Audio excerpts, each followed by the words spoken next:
Hello, everybody. Welcome to our election special. This is Bob Z with the podcast Unfiltered with Bob Z. This is our election special where we're going to discuss the topics that are important to you. We think it's very, very important that we put out the topics, state topics, federal topics, and local topics. Today, we're going to be discussing a local topic. We have with us from Norfolk, Informed Norfolk. Yes, sir. So we have Jackie Glass, and we're going to talk about the casino, the big casino that is being planned to be built right on the Elizabeth River. I think it's on the east edge of the Elizabeth River, headed that way. We have Jackie Glass, and she's not filling the casino. So her organization, we're just going to discuss and divulge and get into some of the, we've had some different elected officials up here, and I guess Norfolk's called as what? All in? All in. Yeah. So the whole entire city structure and the all the elected officials are in for the casino. So, Ms. Glass, tell me a little bit, because I'm trying to play a little bit of catch up here. Yes. Tell me about Informed Norfolk. How long has your organization been around, and was it formed just to fight this referendum against the casinos? So Informed Norfolk is an organization that's probably been around a little over a year at this point. It started initially when back in September 24th, 2019, the City Council decided that they were going to go ahead and take a vote on who their preferred operator was going to be for the casino. They went into this thing called the Intergovernmental Agreement. And so many of the residents came together and said, whoa, wait. What's in this agreement? We should have the opportunity to take a gander at it, really digest it before our City Council takes a vote on it. So there was a petition drive. And that's sort of where Informed Norfolk initially started. We were unsuccessful at one specific petition drive to have them re-vote on that intergovernmental agreement.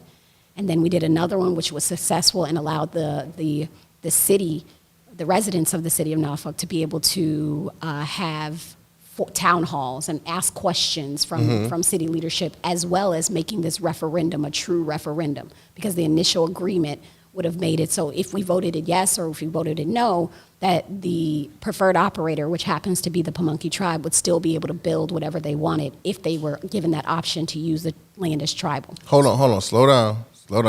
So you're telling me that irregardless of how we vote on next Tuesday, then it doesn't mean anything? No, the initial agreement. So the initial intergovernmental agreement, the language was the tribe would be able to build a tribal casino with the option of doing a commercial casino. Okay. And so for us, it said if they're given that option to do a tribal, or to take that land and buy it as tribal land and put it in trust, then they can do whatever they wanted to, no matter what we voted on November 3rd. And then we wanted the referendum to be a true voice of the people, whether we wanted it or didn't want it. Okay. So my next question is going to be, what are some of the reasons your organization doesn't want the casino? And not only that, I'm going to hold your feet to the fire a little bit closer. What are some of the reasons, but what is the number one reason that your organization is going against the casino? So you want me to start with number one or some? Let's start with, work your way up, build us up. Okay, so. Let the beat build. So, shout out to Lil Wayne. So there are three main reasons as to why the organization I want to say this, is that there are many people in the organization that do not mind having a casino. They this particular deal and this particular location that doesn't set well. Right. And so when we talk about, let's go with the location first. So, the location. let's start with the location, right? What we've been told is that this particular location is going to bring people into the city of Norfolk, that they're going to be not only just patronizing the casino, but they're going to go and do and see all the other small businesses that are around the city. But based off the location and what we know is going to happen at 264, it isolates itself. So that location is not something that brings people into the city of Norfolk. It's a location that isolates the casino from the rest of the city.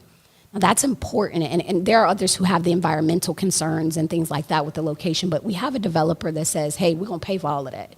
We're going to take care of whatever it is that needs to happen to make that a buildable site. So that's really a non-issue unless you talk about all the other costs associated that we need to be thinking about that will be on the city's dime. So then you have What about the infrastructure? The in- When you're talking about location, the what they call it, ingress and like the coming in and coming out. I don't know all the egress and So Yeah, well, egress what and the ingress. developer is saying is that they are going to all of the traffic things that need to happen there, that they're going to foot the bill for all of that. That's what is being said to us by the developer and the operator. But again, that particular location does not bring people in. It does. What we know about casinos is that you're meant to do all the things there: eat, Right. drink, play, sleep. Especially when Exactly. they have hotels. So it's really important to acknowledge that, because that's important, because we did not do what's called an independent economic impact study, which says when we bring this organization into our community, we want to see how it affects all the businesses, tertiary or not, around that specific business. They did it to put in a Starbucks, So but they didn't do it for this. Did the Army Corps of Engineers don't they usually have to do some type of environmental impact thing? So we haven't had an environmental impact or even a health impact study for this sort of thing. But when we're talking about our top reasons, we know Okay. that there's a social cost. I'm not the moral police. I can't tell people what to do with their lives, nor is the group trying to be. But specifically that location, when we talk about the betterment of the city, that location does not fit because it pulls money into one place, and then folks are no longer spending their money outside in other places in the city.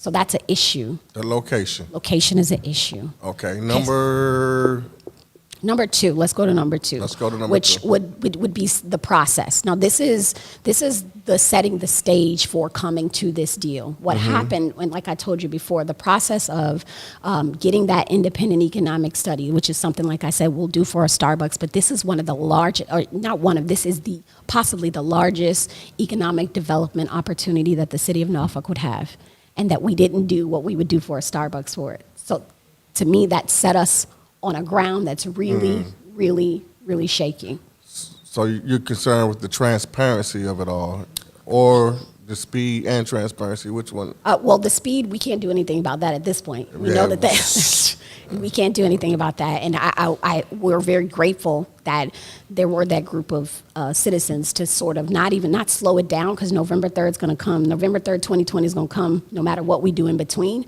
but also giving some breathing space for residents to be able to talk about their concerns and issues with council on having a casino. Okay. But the process, just the way that things went, and not even getting a finalized agreement until over the summer, which is, I don't want to say that it's finalized, but not being able to have and see the intricacies of that until a couple months, 6 months or so finalized before the election, that's an issue. Especially when we're talking about bringing something new into the community. I think that there needs to be an opportunity for folks to be able to digest and then sort of move forward with what that looks like.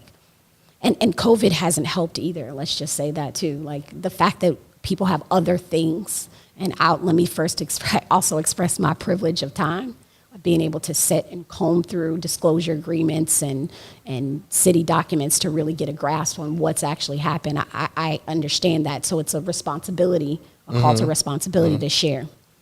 Okay.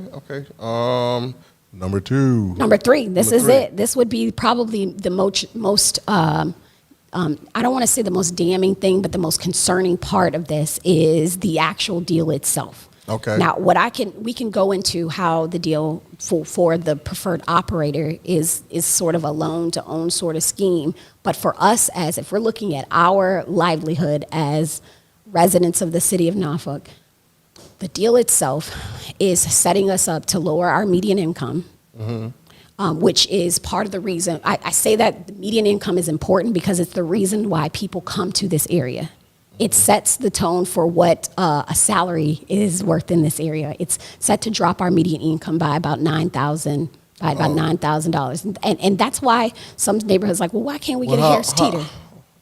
How is it going to drop our? You lost So me. our current median income is about $42,500, and I know that sounds very high, But No, yeah, it don't. well, so for some people, they're like, that's high on my side of town. And we can recognize the racial divide within the city and Right. also the economic divide within the city and say that there's a side that doesn't make so much and there's a side that makes so much. When you put the median, that's when we get $42,500. I get it. It's a big, rich town. I just come from the poorest part. Sort of. That's right. Ain't that that's Power. power. That's power, yeah. Yes. Yeah, so that part. And so what the jobs that the median range of salary that we're seeing, again, that's the highest paying and the lowest paying jobs, is about 33,000. So actually there was I'm saying 9,000 because there Oh, was I a get new. you saying. You're saying the salaries that they're going to pay 33,000 for full time. It's not full. And see, you it made it up. part-time? What you said is very important. You said full time.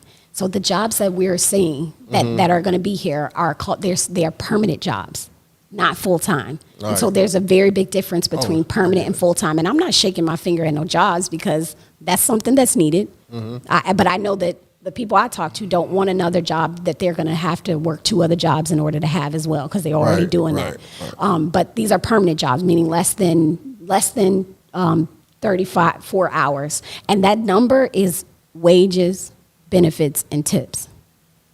That's an issue, right? We already have an issue getting grocery stores here, and they look at median income as to where they decide to lay their head. That's a problem. It's a food desert all throughout. Oh, it's the worse. Entire South Side and part of the In St. St. Paul's. Paul's, yeah. But it's not a food desert. It's food apartheid at this point, right? It's systematically done. I mean, a desert naturally happens. This is not natural Right. at this point for us. Then we look at the numbers that we're being told that go against, that don't gel with what the state's independent study did.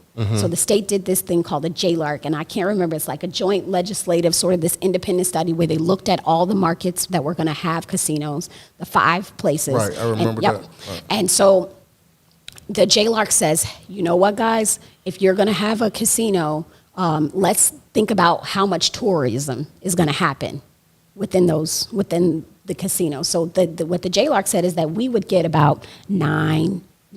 So I'll round that up to about 10% outside money circulating. But the number that I've heard recently from the developers and preferred operator is about 20% somewhere. So if we say 10 to 20% are outside folks coming into the new money, Right. coming in Norfolk. That assumes that this $50 million that we've been told that we're going to have from I schools. just heard that on the radio. Yes, you did. You sure did. I'm sure that it's been playing hard. That $50 million, that's assuming that 40 to 45 million of those dollars are right here in this area. And the rest is coming from outside. So essentially, we're circulating our own dollar, a large portion of it, to send to the state of Virginia to ask for a piece of it back. A small piece of it back, especially when it comes to schools and infrastructure, and especially when we're going to be getting local taxes. We're going to be receiving local taxes. So the numbers are not adding up, and they don't make sense to see where that is a benefit to Norfolk's economy. Okay. All right. Well, this is my next question. I had to think about it because I'm trying to. Well, I've heard rumors, and I hate spreading rumors. Please do. It's like you hadn't heard it right here, but I've heard rumors that the Pamunkey Indian tribe was supposed to have some racist tendencies. Now, I want to know: is this based on factual evidence, or is it just something that people are, just Putting out there just to be putting Right, out there. right. I really wanna So know. I'll tell you, I first encountered this narrative back in September when a gentleman came to city council and he said, hey, y'all, you really should look into the Pamunkey tribe. He wasn't a Pamunkey native, but he said, you guys should look into it. And I was just like, ooh, that's tough. You never heard. Then it came up again at an October meeting. And so I started Googling and looking and trying to find out, like, is this for real? Could this actually be for real? Now, up in Richmond, later on, up in Richmond, they did some stories with a particular young woman who was telling her family story, sort of putting out there like what's happening. So here's what's egregious, and I'm an advocate for doing what's right. The Pamunkey tribe, back in well, so let's say back in the late 1700s or early 1800s, there were these things called black laws, black codes, or black ordinance, whatever that is. That was based off of if you weren't a white man with land, the world was not set up for you. And so what they did was they adopted some of these black codes way back then to protect their land. Naturally, right? To make sure that because they were at the behest of those who had the federal government. And so we fast forward to 2020, right? And actually we can fast forward to the 20th and 21st century. You have people of those black folks who were removed, and I'm not even gonna just say black folks. The code said for anyone who's associated with black people would be removed from the tribe's roles. Okay, let's unpack that. Yeah. Okay, so you're saying that the Indian tribe in the past, that's how they were operating, or currently still under these codes? So currently, what happens is currently when they tried to get their federal recognition, there were documents that they had to submit in order to say this is how we'll allow people to enroll. Working with a tribe is like working with Canada or Right. Mexico. You can't tell them how to govern their stuff. Sovereignty. Yes, they have their sovereignty, which rightfully so. But what they are doing is they have strategically given documents that still have those families purged. What many tribes have done is they've said, you know what, we recognize that the documentation that we has eliminated some folks. They have. What we'll do is if you can find your ancestry that dates back whenever, we'll do some waivers. Now, what's unfortunate is that the Pamunkey tribe told us that everything was good. The black laws we're not practicing, or they're not on the books, but we're not practicing it. But when we sort of exposed earlier this year that they gave an update. They said, okay, well, we have another document that people can use in order to find their ancestors.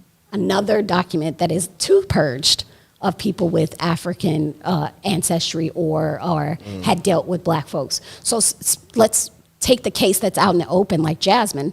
Her name's Jasmine Anderson. Her uncle was one of the first Virginia state legislators. His name is Tony. I'm not Tony. I say Tony Dungy is her cousin, but his name is Jesse Dungy. Jesse Dungy, on all of the Virginia state documents, all the ones you find, says he's black, white, and Pamunkey. The reason why he was ousted from the tribe was because he started a school he was a teacher for a school for newly freed black children. You cannot find Jesse on any of these documents. And so all the ask is to fix the process. When Jasmine's cousin asked, hey, my cousin, he actually lives on the reservation. When he asked and said, hey, what's the update on her enrollment status? He was beat up. And he was told that if he wants to stay on the reservation, he has to get a psychiatric evaluation. How long ago was this? That's this year. Oh, okay. Wow. I mean, this is real stuff. Like, it's not, the tribe itself, and let me tell you, I've had text message back and forth with people. The people on the reservation, they're those who wants this to be in the past because they recognize it makes no sense at this point. But just like many governments, you have people who still live in the past and uphold past practices that don't fit current day culture. So basically you're saying that they have some racist tendencies, and it's based on factual evidence.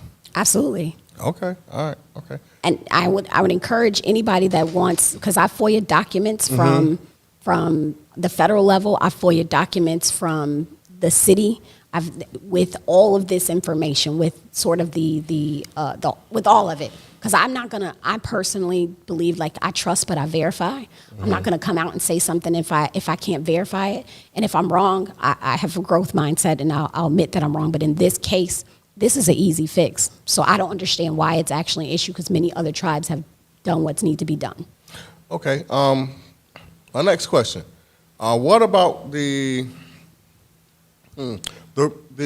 argument that the financial impact for the region and the city of Norfolk will outweigh any adverse social impacts? That would be, what did you say, the argument? Right. I would love to have an argument, but I can't have an argument without the data to back it up. And if we had done an independent economic study, or health impact study, then we would be able to have that conversation from a place of truth rather than how we feel. Right. Because I can say how I feel, but I don't have anything to back that up. And that's an investment that the city would need to make in order to really have a conversation about that. We can turn to cities like Philadelphia and sort of get their data, which is something I have. I've gathered some of their data. We can turn to cities like Gary. We can turn to cities. There's a couple up in Detroit, but you know the important part is that we're not those cities. Okay. So it's important for us to look at how we would be impacted in order to have a solid conversation about that. Okay. What about our sister city, Portsmouth? Is there a similar organization that is looking to put an end to their casino dreams as far as it's like, or are they like, how is that being set up? Is it like opposition of the same? I don't know. I actually don't know. The only thing that I've heard about the Norfolk, it's not Norfolk, the Portsmouth casino is that their economic developer was on a radio show and he was asked, how do you know that these things that you're saying aren't just lofty assumptions? You know, everybody's putting out numbers of the benefits and so how do you know as an economic developer? And you know, the first thing that he said was, we did an independent economic impact study. Mm-hmm. And we looked at it from the stance of there will be another casino right across the water. And we said, was that sustainable? And the answer was yes. And then they said that they looked at what are the trends in gaming to ensure that, you know, when they do build, that they are setting along the trends of what modern gaming looks like. And so because we're having the conversation of benefits and not cost, right here, it don't feel good. Okay. Now, let's just say we have a referendum coming up. Yes. On November the 3rd. So this is our election special, and I want everybody to pay attention because we're all the Norfolk residents anyway. This is going to be on the ballot, so you'll get a chance to vote on it. And my next question is there any compromise that could be reached that could change your opinion and the opinion of your organization as far as having a casino here? So it depends on who you talk to. Like I said, there are people that you can't convince them that having a casino is a good idea. Just like on the other side, you can't convince them that What not about having. you? For me, I say we have to go back to the drawing board on this one specifically because like there was no competitive bid when we went over to the commercial side. So I don't know what's out there. We personally don't know what's out there. So for me, that would require us to go back to the General Assembly and say, hey, can we hold another election after we do the things that make something like this that could possibly make a successful casino? And I'll tell you this too, it's work either way. If it's a yes, there's a plan for things that we need to do moving forward. If it's a no, there's a plan for work that we need to do moving forward. So there's still a level of accountability that we'll have to have, no matter what the vote is, yes or no. So you guys are going to stay in the fight regardless? Right. Because if it's a yes, then we still have the planning process, the zoning ordinance, ensuring that we don't do what they initially tried to do was like a by right, meaning they can do whatever they want over there, even if it's on because whatever's legal in the state of Virginia. We have the architectural review process. We have the certifying with the state process that we have to be advocates on and ensuring, like we said, specifically with the jobs piece, they've said, hey, we're gonna provide 90% local jobs, 50% minority jobs. That's not in writing anywhere. And I'll tell you, that was my immediate ask. Like, if you're going to say it, if you put a press release out on it, you can say it, and then you can quantify what minority means, because I know that the business practices that you need to quantify, you need to actually outline what that means. Right, As a small business owner, I recognize on a state level, we're already dealing with minority being, the advantages being taken by specifically white women. So like, if you're going to do that, then you need to outline what that looks like. What does local mean? Because if you're giving tribal preference, all somebody has to do with a tribal card is come move to Norfolk and say, I get tribal preference on the job, and then they be counted as a minority. So we need to outline in the agreement what both of those things mean before we push forward, and then we need to be cognizant of what the next steps are. And if there's not a casino vote, guess what? We still need to develop. Like the bottom line is in order for our city to advance and grow, we have to develop.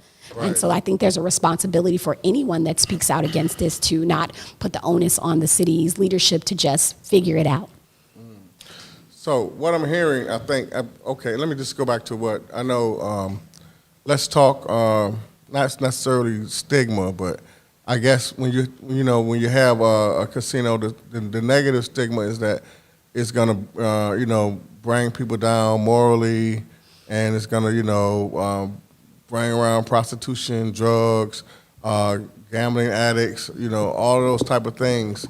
However, on the other side of the coin, I mean, I think people that are in this area, when they look at having a casino, I think they look at it as a more of a progressive type thing where, maybe a Detroit or, different cities that are more metropolitan and have more of a progressiveness to it. You know what I mean? Instead of, just, I don't want to say whack Norfolk, but They want to have fun. I hear that all the time. They want to they want to grow up, and I get it because I mean even like for example with the referendum that they had in Virginia Beach on the light rail, right? I'm thinking, man, if we could connect the light rail to Virginia Beach and the Navy base, we're a whole, that's a game changer. Absolutely. And then now they're talking about, even if they had the light rail going into the casino, you got them going from the resort town, riding into town, to go and, do their little gaming or whatever people do in casinos.